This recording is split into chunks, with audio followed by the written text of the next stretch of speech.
I'm going to introduce you to a way that we understand culture. Culture is an experiential thing. It's that thing that sits below the line.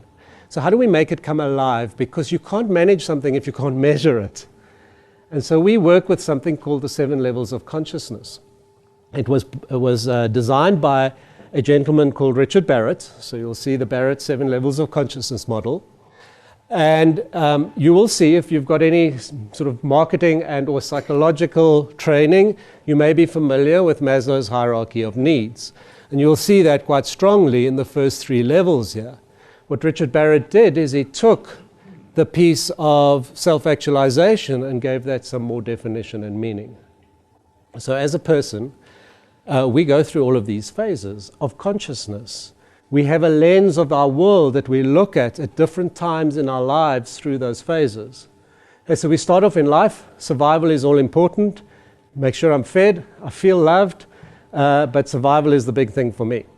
And then we get to a point in life where relationships are all important. Normally from about 6 years old to your mid-teens is very strong. But relationships are always important. But that's just very strong. We want to wear the brand names, and we want to be in the in crowd, and we want to be in the first team, because belongingness and acceptance is a really important thing for me.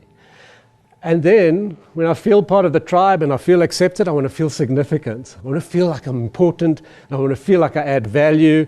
And suddenly we find people in their teenage years and into their 20s, late 20s even, want to stand out. I don't want to be the same anymore. I now want to be different. I want to drive a flashy car and live in a fancy house and all the rest, and self-esteem becomes important. And then I get to a point in life, say like, hey, what's this all about? Like, I've been chasing this stuff. These are the things that have been programmed into me about what relationships look like and self-esteem. And I start going through this like process of questioning these belief systems, and are they true for me? And that's what my parents said, and that's what schooling said, and I start having the courage to face up to those belief systems and say, hey, what's true for me? It's a stage we call individuating.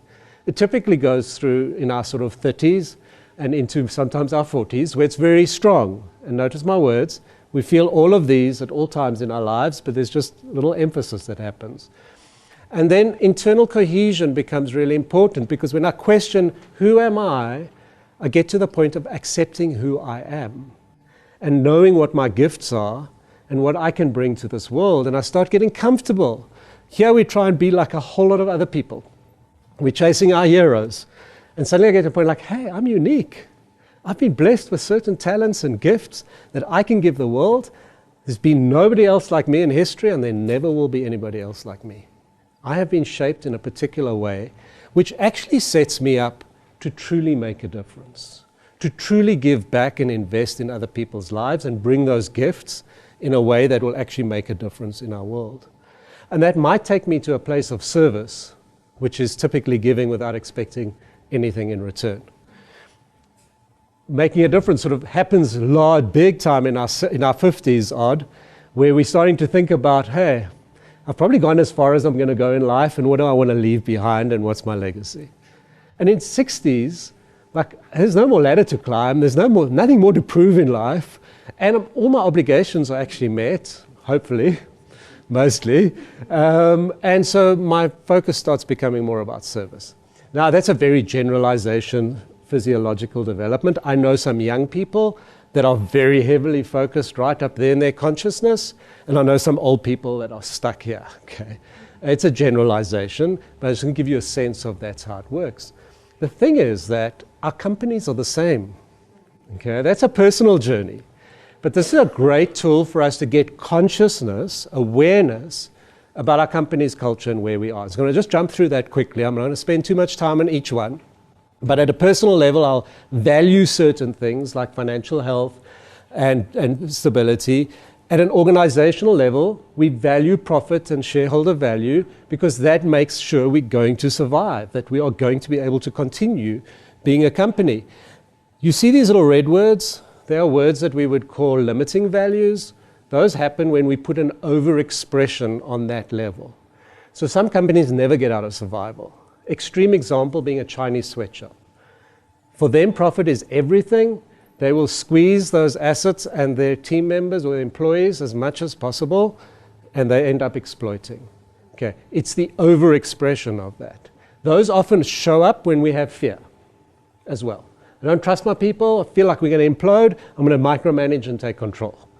So those potentially could come there. Level 2 is about relationships. So in a company, it's about valuing customers. It's about open communication. It's about just showing respect. And we can have limiting values of things like blame and manipulation. What's my deepest fear? To be excommunicated. At level 3, it's all about self-esteem. And so what does self-esteem look like for a company? I know what it looks like for me. It's like having confidence and success. But in a company, it's about us being the best. Having great practices. We're efficient. We've got quality. We're productive. We know how to measure ourselves. Again, we know what happens when you put a system on a system on a system. You get bureaucracy. Overemphasis on that level. Or we're so good, nobody's going to touch us. And we become complacent and the world goes by. So those limiting values only show up at level 1, 2, and 3 because those are what we call our deficiency needs in life or in companies. When we move into 4, 5, 6, and 7, we move into what we call the common good and we don't have limiting values. And so transformation for a company looks about like, hey, teamwork. Because when we work together as teams, we learn about differences, valuing diversity, accountability, innovation. All of those things happen at level 4, where it helps us transform. And then we get to this piece of internal cohesion. So knowing who I am, it's the same as we know who we are as a company. We have a shared vision. We've got shared values. We're building a place of trust and cooperation. And there's enthusiasm. I don't have to hide anything. I live my life out to its full. And so that would happen at level 5, where we're really starting to build that integrated culture. Level 6, making a difference. How do companies make a difference? Well, their consciousness here would be all about employee fulfillment. So that's different to what would happen at level 2, which is employee recognition, which is great job, well done. This is, hey, what inspires you? How do I help you live and experience that more? How do I help you be the best you can be? Helping people feel fulfilled. It may also look like partnership and collaboration, customer collaboration. We're going to really work to have a mutually beneficial partnership with our customers, not just satisfy you that you're going to come back and buy from me again, which happens at level 2. And then at level 7, companies say to us, hey, we're not here to serve, we're here to make money. Well, what does service look like for companies? It looks like us having ethics. Ethics is an interesting concept, but really it is seeking the morally right thing to do. It might mean I could make a ton of money operating in that African country, but I know that I'm going to have to pay huge bribes. It's going to go against what I believe is morally right. I may sacrifice that money. Giving without expecting anything in return, it's an act of service. Long-term perspective, future generations, what are we going to leave behind? And sometimes I know leaders who might say, I'm going to sacrifice a bonus because I need to invest for our company into the future and make sure that we're going to be sustainable for future generations. So that's a framework we use. And just to pull that all together back into the 7 levels of consciousness, is to say there's no right or wrong level. But it is about being intentional about our culture. I've mentioned that earlier. So let me go back to those investment managers. Those investment managers, the asset management companies want to be top quartile performers. They want to be the best. They want to outperform their competitors. They are very level 3 companies, what we would call level 3 consciousness. The people that work in them, well, they want to drive fancy cars. They want to go overseas every year. They are what we call the prima donnas. They are level 3 values-based people. No judgment on them. It's a perfect fit.